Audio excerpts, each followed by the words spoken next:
It was once Syria's biggest and most prosperous city, but the relentless air bombardment of East Aleppo by regime and Russian forces has reduced much of the area to rubble.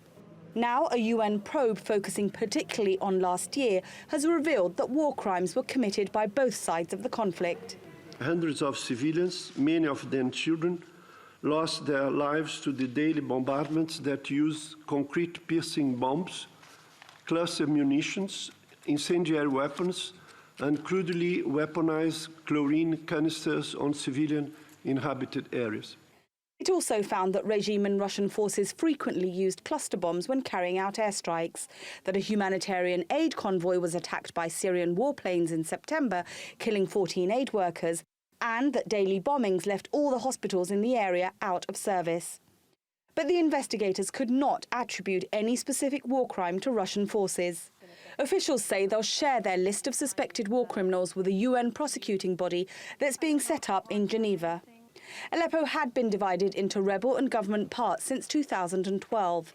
The bombardment of the eastern part of the city intensified in July as part of a strategy to force rebel groups to surrender.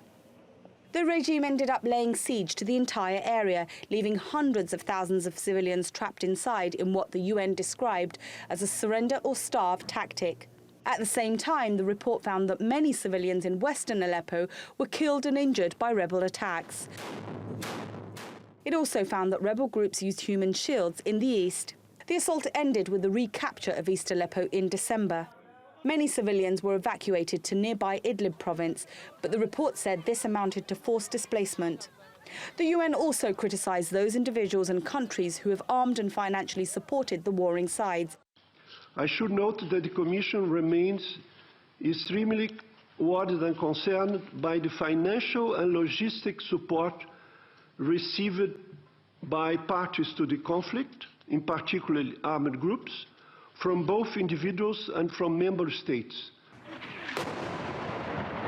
Although so far Russia has not been found to be involved in any specific crime, the UN said it'll continue its investigation. Shamim Chowdhury, TRT World.